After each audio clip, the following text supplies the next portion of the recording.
सुमिच, सबसे ज्यादा छात्र, सबसे ज्यादा प्लेसमेंट और सबसे ज्यादा गोल्ड मेडल। नमस्कार, मेरा नाम आलोक है। आप लाइव स्टीज देख रहे हैं। बिहार विधान परिषद की खाली हुई 9 सीटों पर चुनाव होना है। एक सीट पर उपचुनाव भी होना है और कल से नोटिफिकेशन जारी हो रहे हैं। हम बात करेंगे बिहार की मुख्य विपक्षी पार्टी आरजेडी की। एनडीए खेमे में भी हलचल है। कई नामों पर तो साफ साफ दिख रहा है, दीपक प्रकाश और निशांत कुमार, वो तो जाएंगे ही जाएंगे। कई नामों को लेकर चर्चा है, लेकिन आरजेडी की ओर एक सीट जा रही है। फिलहाल आरजेडी सुप्रीमो लालू प्रसाद अब सिंगापुर पहुंच चुके हैं और पटना में आप देख ही रहे हैं, राबड़ी आवास खाली कराने को लेकर नोटिस भी जारी हो चुका है। 15 दिन की मोहलत भी दे दी गई है। लेकिन तेजस्वी यादव भेजेंगे किसे? तेज प्रताप यादव का भी नाम है। कौन होंगे वो? हमारे साथ संजय गणेश्वर जी हैं। दिल्ली से आप लौट आए। दिल्ली में काफी हलचल है, चर्चा हो रही थी। क्या है, तेज प्रताप यादव ही कि कोई और? क्योंकि लालू जी तो चलेगा विदेश। नहीं, देखिए आलोक जी, बिहार विधान परिषद के चुनाव की बात कर रहे हैं। आपने ठीक कहा, 9 सीटों पर चुनाव हो रहा है, एक सीट पर उपचुनाव हो रहा है, जो नीतीश कुमार ने इस्तीफा दिया था। तो 9 सीटों पर जो चुनाव हो रहे हैं, उसे लेकर एनडीए के भीतर भी थोड़ी खींचतान थी। जेडीयू अधिक सीटें चाह रही थी। जेडीयू का कहना था कि दीपक प्रकाश आरएलएम और एलजेपी-आर को जा रही सीट से मेरा क्या मतलब है, वो तो उनका समझौता तो बीजेपी से है। बीजेपी से। लेकिन आखिरकार बात यही बनी है कि 3-3 सीटों पर जेडीयू और बीजेपी लड़ेगी। एक सीट पर एलजेपी-आर और एक सीट पर आरएलएम। मांझी जी की पार्टी को कोई सीट नहीं मिलने जा रही है, ठीक है ना। वह मांग कर रहे हैं, लेकिन उन्हें मिलेगी नहीं, क्योंकि उनके बेटे संतोष सुमन अभी बिहार विधान परिषद में है, बिहार सरकार के मंत्री हैं। जब उनका कार्यकाल खत्म होगा तो उन्हें फिर से भेज दिया जाएगा। इसी बात पर सहमति बनी है। मांझी जी बोलते रहेंगे, लेकिन सीट नहीं मिलेगी। और आपने ठीक ही कहा, जेडीयू से नाम करीब करीब स्पष्ट हैं कि नीतीश कुमार ने जो सीट खाली की उस पर ललन महतो जा रहे हैं, शेखपुरा वाले, और निशांत कुमार और राजीव कुमार सिंह जो दारापुर से पूर्व विधायक थे। हाँ, पूर्व विधायक थे। अपने सीट पर छोड़ दिया ताकि वो सीट बीजेपी को चली गई। सम्राट चौधरी वहां से जीत गए। तो यह एनडीए के भीतर की हलचल है। यानी कि जेडीयू में 3+1। हाँ, जेडीयू में एक 3 तो पूर्ण चुनाव है ना। हाँ, वो भी तो 1 इन्हीं का है। हाँ, वह उनका ही है ना। तो जेडीयू में ये है। और आपको यह भी हम बताएं कि देखिए, दिल्ली में जो खबरें हैं, अब देखिए संजय मयूख को लेकर बड़ा फैसला होना है। संजय मयूख बिहार विधान परिषद, बीजेपी की बात हम कर रहे हैं, बिहार विधान परिषद में बीजेपी की ओर से भेजे जाते हैं तीसरी बार, या फिर उन्हें बांकीपुर में उपचुनाव नितिन नवीन के इस्तीफे से हुई खाली सीट पर लड़ाया जाता है। देखिए, संजय मयूख अमित शाह के प्रिय हैं, नरेंद्र मोदी के प्रिय हैं और पार्टी के प्रति समर्पित हैं। उन्हें आप इग्नोर नहीं कर सकते हैं। आप उन्हें पसंद करें, नापसंद करने वाले बहुत कम लोग हैं। इक्के दुक्के लोकल हैं। हाँ, ठीक है, इक्के दुक्के नहीं, मतलब बीजेपी के भीतर भी। तो वहां संजय मयूख की चर्चा है, प्रेम रंजन पटेल की चर्चा है, लेकिन बीजेपी के भीतर कब, क्या, कैसे, देखिए चर्चा यह भी हो रही है कि यदि किसी कास्ट को किसी कारणवश नहीं भेजा जाता है तो एक ब्राह्मण बीजेपी से भेजे जा सकते हैं, क्योंकि मंगल पांडे के विधायक बन जाने के बाद बिहार विधान परिषद में भाजपा के खाते से कोई ब्राह्मण नहीं है, जबकि जेडीयू के खाते से है राजवर्धन झा आजाद। तो भाजपा से एक ब्राह्मण और जेडीयू से एक राजपूत, क्योंकि जो नाम हमने लिए, निशांत कुमार कुर्मी, राजीव रंजन कोइरी और ललन प्रसाद धानु, ठीक है ना। तो कुर्मी, कोइरी, धानु, कोई फॉरवर्ड होना है, राजपूत होना है। और इधर देख ही रहे हैं कि राजपूत राजनीति में कितना उबाल है, आनंद मोहन क्या क्या कह रहे हैं। तो राजपूत जाति में भी कई नेताओं के नामों की चर्चा हो रही है। आपने मूल सवाल जो किया कि आरजेडी मतलब महागठबंधन के भीतर क्या हो रहा है। देखिए, दिल्ली में आपने कहा ना, मैं दिल्ली से लौटा हूं, अभी लौटे। हाँ, दिल्ली में इस बात को लेकर हलचल है कि आरजेडी के भीतर अकेले फैसल रहमान विधायक नहीं है। मतलब फैसल रहमान जैसे विधायक अकेले नहीं है, जो हैं भी और नहीं भी हैं। हाँ, नाम क्या है? हाँ, ठीक है ना। तो यह भी चर्चा है कि बीजेपी और सम्राट चौधरी का ऑपरेशन आरजेडी के भीतर चल रहा है, शुरू है, ठीक है ना। और उसी की कड़ी राबड़ी देवी को बंगला खाली कराने को कहा जाना भी है। देखिए, राबड़ी देवी को बंगला खाली कर देना चाहिए, इसके पक्ष में अब कांग्रेस पार्टी बोलने लगी कि सरकार को अधिकार है, राबड़ी देवी क्यों जीत पर आ रही हैं, उन्हें जो बंगला मिला है वहां चले जाना चाहिए। हाँ?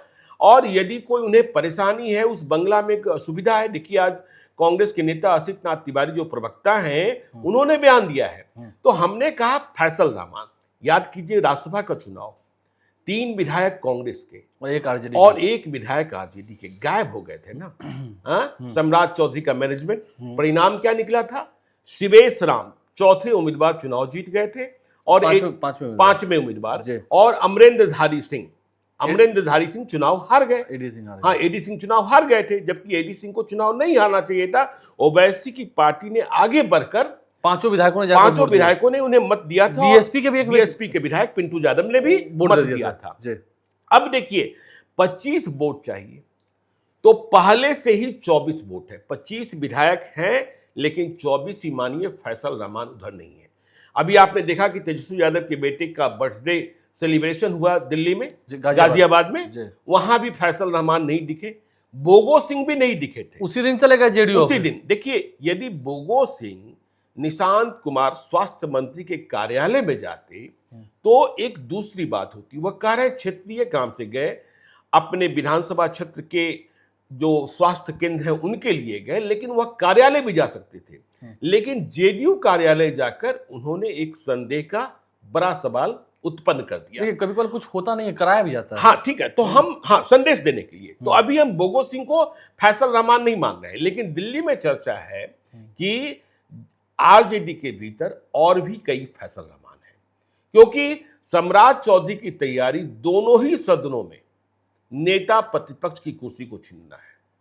ठीक है ना, विधान परिषद के भीतर भी और विधानसभा के भीतर भी, मतलब राबड़ी देवी और तेजस्वी यादव दोनों से नेता प्रतिपक्ष की कुर्सी को छीनना है।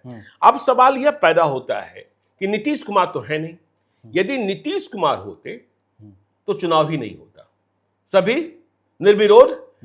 हम यह नहीं कह रहे कि बीजेपी उम्मीदवार देने जा रही है 10वां, लेकिन दे भी सकती है, क्योंकि आप समझिए, बीजेपी के बारे में हम लोग बार बार कहते हैं कि बीजेपी एक ऐसी पार्टी है जिसे एक बटन मिल जाए तो वह कोर्ट सील लेती है।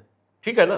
और कांग्रेस पार्टी ऐसी थी, जब उसे कोर्ट मिलता था और एक बटन टूटा हुआ दिखता था तो वह बटन खोजती थी। मतलब इसको और भी समझ लीजिए कि यदि बीजेपी के पास 5 विधायक हैं अतिरिक्त, तो वह 20 मतों का जुगाड़ कर सकती है। बटन मिल जाए तो कोर्ट सील लेगी। और कांग्रेस क्या थी, जब 20 विधायक होते थे तो 5 विधायक जुटाने का रिस्क लेती थी। ठीक है, तो दोनों में फर्क है। अब चलिए हम बात करते हैं आरजेडी के भीतर, कि हम मान रहे हैं एक सीट आरजेडी को जा रही है, तो 3 लोगों की चर्चा है, सबसे बड़े दावेदार बताए जा रहे हैं। कोई चौथा सामने आ जाए, चौंका दे तेजस्वी यादव, लालू यादव, राबड़ी देवी, तो कोई आश्चर्य नहीं होगा। तो 3 कौन है? तेज प्रताप यादव, सबसे बड़े बेटे लालू यादव के लाल। और आपको पता है कि तेज प्रताप यादव से क्या संबंध रहा, कैसे उन्हें पार्टी से निष्कासित किया गया, लेकिन वह फिर भी उन्होंने अपनी पार्टी बनाई। आज भी वह किसके बंगले में रह रहे हैं? विनोद जायसवाल के बंगले में। और उनकी अलग पार्टी है। हाँ, नहीं, जनशक्ति जनता दल ना। हाँ, तो विनोद जायसवाल आरजेडी के एमएलसी हैं, उनके बंगले में रह रहे हैं। तो यह लालू यादव और राबड़ी देवी की रजामंदी से। लालू यादव गए भी थे बर्थडे पर। हाँ, मैं वही कह रहा हूं ना। और देखिए, विनोद जायसवाल का भी कार्यकाल, मतलब उन्हें चुनाव लड़ना होगा, अगले साल खत्म हो रहा है 28 में। चलिए ठीक है, 2 साल है। हाँ, 2 साल है, 1.5 साल बचे हैं। ठीक है, तो अब सोचिए विनोद जायसवाल जीतेंगे नहीं जीतेंगे, क्या होगा नहीं होगा। उस बंगले में 5 साल रहने के लिए तेज प्रताप यादव को किसी सदन का सदस्य होना आवश्यक है। और खबर क्या है कि राबड़ी देवी ने वीटो पावर लगा दिया है। लालू यादव को भी तैयार करा लिया गया है। मीसा भारती भी तेज प्रताप यादव के पक्ष में है। ठीक है, तो जब ये सभी लोग पक्ष में हैं तो उनको ही जाना चाहिए। लेकिन तेजस्वी यादव तेज प्रताप यादव के नाम पर कितने तैयार होंगे अंतर मन से, यह हम भी समझते हैं और आप भी समझते हैं। उन्होंने तो राघोपुर में हेलीकॉप्टर उतार दिया था। हाँ, यह हम भी समझते हैं और आप भी समझते हैं। और देखिए, एक राजनीतिक पेच भी है कि तेज प्रताप यादव ने इधर के दिनों में क्या क्या बयान दिए। जब एक इंटरव्यू में उनसे पूछा गया कि तेजस्वी यादव या सम्राट चौधरी, दोनों में आप किसे बेहतर मानते हैं, तो उन्होंने कहा अच्छा कार्य सम्राट चौधरी कर रहे हैं। हैं। अभी उन्होंने देखिए, वह अखिलेश यादव जो बुरे दिनों में भी तेज प्रताप यादव से बात कर रहे थे, तो तेज प्रताप यादव ने उत्तर प्रदेश में जाकर गैर जरूरी टिप्पणी कर दी कि अखिलेश यादव सत्ता में नहीं आ सकते हैं, योगी आदित्यनाथ की संभावना प्रबल है। ठीक है, तो यह पेच भी है। ऐसी स्थिति में उन्होंने तो ये तक कह दिया कि मर जाना मंजूर है, लेकिन आरजेडी में वापस जाना मंजूर नहीं, है। वो तो ठीक गीता है। की कसम खा नहीं, रहे हैं। आप तो देखिए राज के बर्थडे में भी गए, देखिए सब कुछ उन्होंने संबंध सुधार लिए हैं, और हम मानते हैं कि रोहिणी भी उनके पक्ष में होंगी। ठीक है, जो सिंगापुर में इराज के बर्थडे में, मतलब तेजस्वी यादव के बर्थडे में पूरा परिवार था, लेकिन रोहिणी नहीं आई। तो एक जो जानकारी ये है और मीडिया में खबर ये है कि तेज प्रताप यादव अपनी पार्टी से, जनशक्ति जनता दल से जाना चाहते हैं जी। यह शायद संभव नहीं होगा। नहीं, और यदि इस शर्त पर अड़े रहे तो तेजस्वी यादव लालू यादव के लिए अपने विधायकों को एकजुट रखना, ये बड़ी बात हो जाएगी। ये बड़ा ही टफ हो जाएगा। टफ हो जाएगा। हाँ, क्योंकि आप सम्राट चौधरी और उनकी प्रशंसा कर रहे हैं योगी आदित्यनाथ की, जी। तो मुस्लिम विधायक जो भी आपके हैं, चाहे ओसामा हो चाहे फैसल रहमान तो पहले से ही गए जी। हैं। एक और कोई है नहीं, और ऊपर से ओवैसी की पार्टी के, जब इन्होंने घूम कर आरजेडी कैंडिडेट्स को हराया, नहीं ठीक है, तो वो लोग देखिए, भी हराना जिताना तो अलग है, लेकिन लालू यादव के बेटे हैं, राबड़ी देवी के बेटे हैं, और राबड़ी देवी उनको प्यार करती हैं, इसमें कहीं कोई शक नहीं है। ठीक है ना। तो तेज प्रताप यादव। अब देखिए, दूसरे प्रबल उम्मीदवार हैं सुनील सिंह बिस्कुमान से भी हट चुके हैं। कैसे उनकी सदस्यता खत्म कराई गई थी, उन्होंने सुप्रीम कोर्ट से जीत हासिल की, लेकिन सुनील सिंह की राह में यदि तेज प्रताप यादव किसी कारण से कटते हैं तो सुनील सिंह की राह में कहां रो रहा है। यदि लालू यादव राबड़ी देवी की बात न मानकर तेजस्वी यादव सुनील सिंह की ओर स्विंग करते हैं, सुनील सिंह सर्वगुण संपन्न है, तो मीसा भारती की बात छोड़ दीजिए, रोहिणी आचार्य पर आ जाइए। छपरा रोहिणी आचार्य सुनील सिंह की प्रबल विरोधी है, जिसे कहते हैं ना फूटी आंख न सुहाना। जी। और लालू यादव अभी कहां पहुंचे हुए हैं? सिंगापुर पहुंचे हुए हैं। मीसा भारती भी साथ में है। आम लेकर नहीं, अरे भाई आप सोचिए ना, देखिए रोहिणी आचार्य, हम फिर कहते हैं एक बेटी के रूप में वह सैल्यूट करने लायक बेटी है। ठीक है ना। लालू यादव के लिए वह जीवन दायिनी है। ठीक है ना। लालू यादव की सांसें आज चल रही हैं तो वह रोहिणी आचार्य के कारण है। ठीक है ना।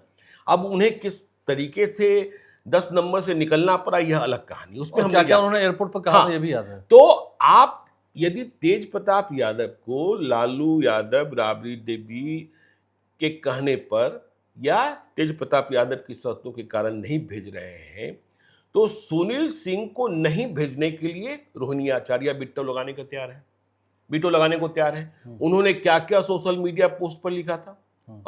और देखिए, जब लालू यादव पहुंचे वहां सिंगापुर, तो क्या पोस्ट किया रोहिणी ने, आंखें भर आएगी। हाँ, मेरे भगवान आए हैं, मेरे घर चारों धाम आए हैं, मेरे घर चारों धाम आए हैं। एयरपोर्ट तक गई थी। हाँ, और लालू यादव का प्यार भी देखिए, वो लीची लेकर गए, वो आम लेकर गए, आम का सीजन, हाँ, सत्तू लेकर गए, चूरा लेकर गए। ठीक है ना। जो वहां तो नहीं मिलता हो, या अभी वह और रोहिणी से देखिए तेजस्वी दूरी बना सकते हैं, लालू दूरी नहीं बना सकते हैं। ठीक है ना।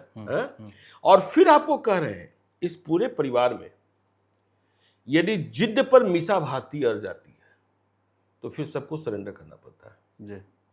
आपको पता है ना कि जब मीसा भारती पहली बार राज्यसभा की सदस्य बनी थी तो सदस्य कौन बन रहा था? जी। वह कहानी शायद आपको पुरानी कहानी है। जब पहली बार राज्यसभा का सदस्य बनी थी तो भोला यादव से इस कहानी को पूछिएगा। नामांकन का पर्चा भरा गया था राबड़ी देवी के लिए और राम जेठमलानी के लिए। जी। मीसा भारती के पति शैलेश को विधान परिषद का सदस्य बनना था। जी। लेकिन जब इसकी जानकारी लगी तो मीसा भारती सीधे पहुंची थी और उन्होंने बिट्टो लगाकर राबड़ी देवी को कहा कि आप यहीं रहिए, विधान परिषद रहिए, हाँ, और हम राज्यसभा जाएंगे। और वह राज्यसभा गई। देखिए 2024 भी याद कीजिए, उनका कार्यकाल बचा हुआ था। सभी लोग जानते थे कि अच्छा खासा यदि यह जीत जाएंगी हाँ। तो वह राज्यसभा की सीट जो है एनडीए को चली जाएगी। इसके बावजूद उन्होंने टिकट लिया, लड़ी और चुनाव जीती, रामकृपाल यादव को हराया जी। तो सुनील सिंह की राह में रोहिणी आचार्य रो रहा है और रोहिणी आचार्य की बात, रोहिणी आचार्य ऐसे ही नाराज चल रही हैं। खबरें भी आई कि लालू यादव मनाने जा रहे हैं, परिवार में सब कुछ ठीक परिवार में है, सब कुछ इसकी ठीक है। पुरजोर कोशिश हाँ, हो इसकी पुरजोर कोशिश हो रही है। इसलिए हमने कहा, अब देखिए तीसरे जो रिटायर हो रहे हैं, जो फारूक शेख हैं, हाँ। जिन्हें हम बम्बैया फारूक शेख कहते हैं, आप ही बता रहे थे कि उनसे आरजेडी के किसी नेता ने पूछा कि 6 वर्षों में आपने कोई 6 कार्यक्रम भी किया क्या पार्टी के लिए? 6 बेहतरीन कार्यक्रम हाँ, किए हैं। हाँ, क्या किया आपने, क्या किया? या ऐसी कहीं प्रचार जगह पर कहीं कुछ बोला है, कहीं सदन में कहीं आप लड़े हैं? हाँ, तो किया हाँ, नहीं। ठीक है, तो केवल सबके सामने हाँ, उस बैठक में वहां पर तेजस्वी यादव भी मौजूद थे। तो केवल वही होना, ठीक है ना। तो इसलिए देखिए तेज प्रताप यादव की संभावना, सुनील सिंह की संभावना, फारूक शेख की संभावना, लेकिन परिवार की इस घमासान में, क्योंकि माई समीकरण है, माई समीकरण और एमवाई को टाइट करना है फिर हाँ, से। कहीं रोहिणी आचार्य, देखिए अब ऐसा ना हो कि रोहिणी आचार्य ही उम्मीदवार बन जाए, क्योंकि उन्होंने कोई भारत की नागरिकता तो छोड़ी नहीं है। लालू जी गए, हो सकता लेते ही हैं। हाँ, लालू जी गए हैं, लेते ही अभी हैं। तो 8 तारीख तक समय हाँ, है। 8 तारीख तक समय है और वह बिहार की वोटर है, बिहार की वोटर है, सारण से लड़ी, सारण से चुनाव लड़ी है और मजबूती से लड़ी थी। वह कहती है कि सुनील सिंह के कारण मुझे हार मिली, जबकि सुनील सिंह ने वहां मेहनत की थी, बहुत मेहनत की थी, ठीक है ना, मेहनत की थी, लेकिन सुनील सिंह को वह पसंद नहीं करेगी। तो यदि तेज प्रताप यादव नहीं तो सुनील सिंह कैसे?